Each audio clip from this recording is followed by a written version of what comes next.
আল্লাহ বলেন, ও বিশ্বাসীরা শোনো শোনো, তোমাদের জন্য সিয়ামকে ফরজ করা হয়েছে, ঠিক যেমন ভাবে তোমাদের পূর্ববর্তী উম্মতদের উপরও সিয়ামকে ফরজ করা হয়েছিল, লাআল্লাকুম তাত্তাকুন, যাতে করে তোমরা সবাই মুত্তাকি হতে পারো। সুবহানাল্লাহ বলেন, যাতে করে তোমরা আল্লাহ সচেতন হতে পারো।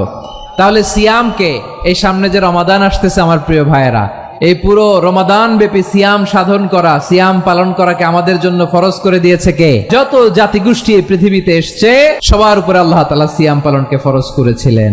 তবে ধরনটা ভিন্ন ছিল, এক এক জাতিগোষ্ঠীর জন্য এক এক ধরনের ছিল। আমাদের জন্য সিয়াম ফরজ টানা 1 মাস 30 দিন বা 29 দিন।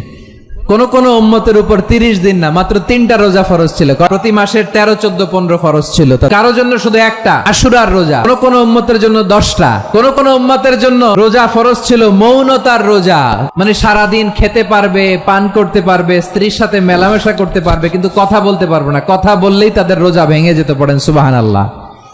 কি অদ্ভুত ব্যাপার, মৌন সম্মতির রোজা। যেমনটি সাইয়্যিদাতুনা মারিয়াম আলাইহাস সালাম বলেছেন, ইন্নী নাযারতু লির-রাহমানি সাওমা ফালান উকাল্লিমাল ইয়াওমা ইনসিয়া। তিনি বলেছেন, আজকে আমি রহমানের জন্য, মানে আল্লাহর জন্য রোজা মানত করেছি।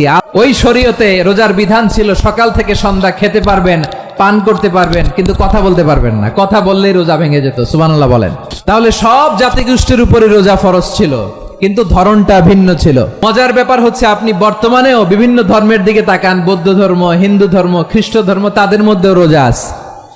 ইংরেজরা, খ্রিস্টানরা এটাকে বলে ফাস্টিং, আমাদের হিন্দু ভাইয়েরা বলে উপবাস। আবার এখন আন্দোলনেরও একটা মাধ্যম হয়েছে এটা, না খেয়ে থাকা, এটারে বলে অনশন।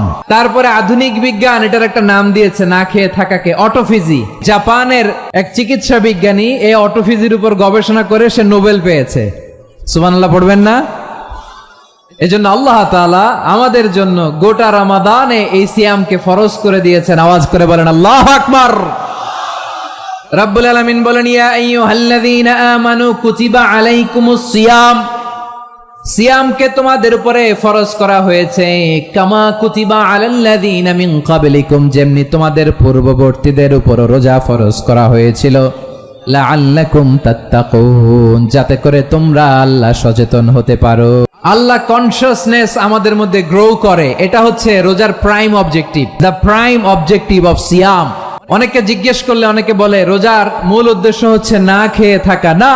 অনেকে বলে গরিবদের কষ্ট অনুধাবন করা রোজার উদ্দেশ্য, না। রোজার উদ্দেশ্য কি, সিয়াম পালনের উদ্দেশ্য কি, এটা আল্লাহ তাআলা স্পষ্ট এই আয়াতের পেছনে বলেছেন যে লাআল্লাকুম তাত্তাকুন, যাতে করে তোমরা আল্লাহ সচেতন হতে পারো।